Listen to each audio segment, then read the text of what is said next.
Now, one by one, as news of the Liberal Party's decision to ditch net zero began to be reported, independent MPs who took seats from the Liberal Party running on climate platforms over the last two elections sent out press releases decrying the position and sounding a death knell for the Liberal Party in these metropolitan seats. Monique Ryan won a seat from former Liberal Treasurer, you might recall, Josh Frydenberg, back in 2022.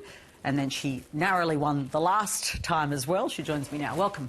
Thank you, Patricia. It was close last time. There was competition in your seat, and yet, you've obviously prevailed. You are here. But what does this decision today mean in political terms in a seat like yours? I think this decision today is calamitous. It's calamitous for the Liberal Party of Australia because it means that we no longer have an effective opposition to the Labor Party, and that the major conservative force in our country, in terms of political terms, for the last six decades, has taken itself out of the contest. In 2022 and in 2025, the most important issues in Kooyong were cost of living pressures and climate. And in my mind, they're inextricably linked, and that's the case for many of the people that I meet with and talk to on the streets of Kooyong. On Monday night, we had an event in the electorate with more than 200 people talking about climate action, and their concern is that the government is not doing enough.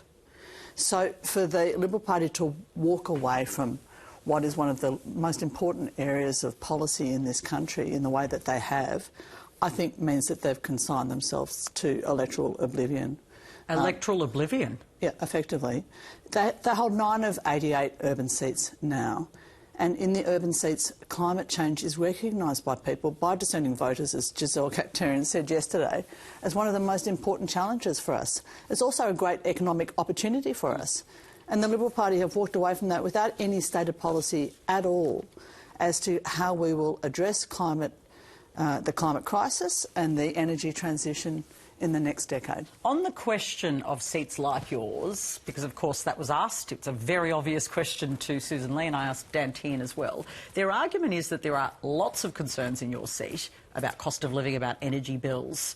That's true, isn't it? And, it's absolutely true. That could tip over to a majority at some point. I mean, that's what they're hoping for. Is that a risk that people will think, OK, a lot of climate targets, but at the end of the day, I can't afford to pay for my bills? It's absolutely true. The cost of living, energy bills and heating bills are front of mind for people in Kooyong.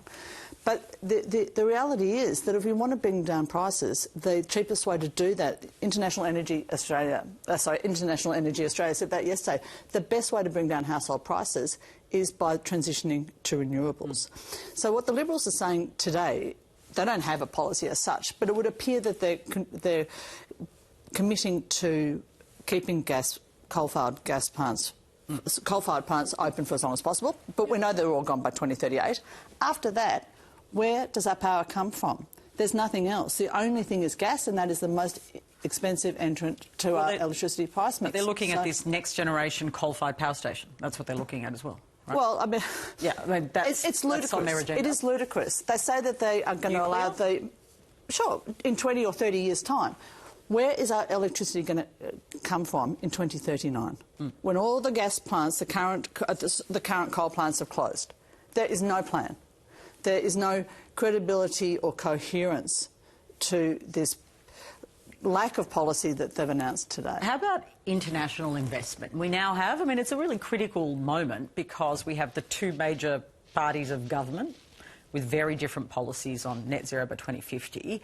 What are the consequences for investment from this uncertainty? It could be disastrous. I mean, talking to investors, and I've talked to many investors, to the BCA, to the IGCC, to many investor groups, they say that the one thing that they want and need is certainty. I guess they'll have the certainty that they won't have to deal with the LNP in government in any time soon as a result of this decision today. You say that, but let me challenge this concept quickly if I can. I mean, I've been around a long time, so have you. We've been on Earth and we've seen things. Tony Abbott won a landslide on the back of a campaign around carbon price and climate concerns. Isn't the truth about the way politics works that actually they could have a campaign that galvanises and gathers a head of steam, and they could actually find a successful strategy here. Just to play devil's advocate, based on some of the research, that there are growing concerns that there could be something here. I think the best argument to that is what's happened in Australian politics in the last 10 years since Tony Abbott did win that election. And let's face it, he didn't hold power for very long because he wasn't able to lead a government that had coherent or cogent policies. And people saw that very quickly once he became Prime Minister. But if you look at the evidence from things like the climate risk assessment, which really rocked people in electorates like Kooyong, who believe in science, they believe in evidence, and they can see the evidence before their own eyes of the immediate and ongoing and increasing impact of climate change. People aren't going to fall for that. They see things like the climate risk assessment and they know that climate change is real, and they want people to show leadership and vision, to have policies which are well thought through, that investors want certainty in the energy transition. These are all things that people have the right to expect and deserve to get from political parties.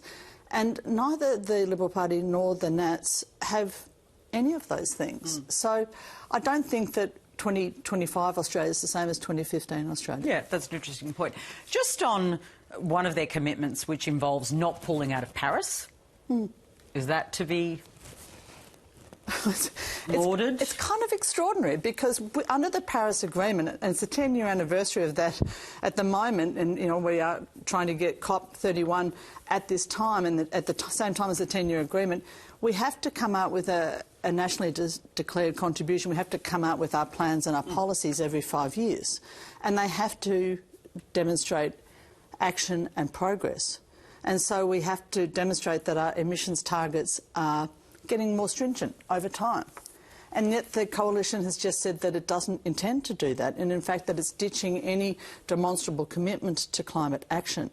That being the case, it's impossible, it's inconceivable that we could abide by our commitment to the Paris Agreement. So it's kind of gobbledygook. I mean, it's doublespeak from Susan Lee, and you can see that on the faces of these people as they're trying to justify a position which is inherently unjustifiable. Just finally, for you personally, what happens now? Does sort of more money come into your campaign, potentially more people wanting to support you? Like, have you seen any? I mean, it's only been a very short period of time, but yesterday they did make the party room call on this. Are you noticing a difference? People are shaking their heads. They're bemused and they're distressed because the country needs an effective opposition. But Susan Lee and David Littleproud are not presenting that at this point in time. And people want us to do better, to have vision and leadership, and politicians who are guided by policy and by principle, and they don't see that from the Conservative side of politics. Monique, thank you for coming in. Thanks, Patricia. Liberal moderates raised their voices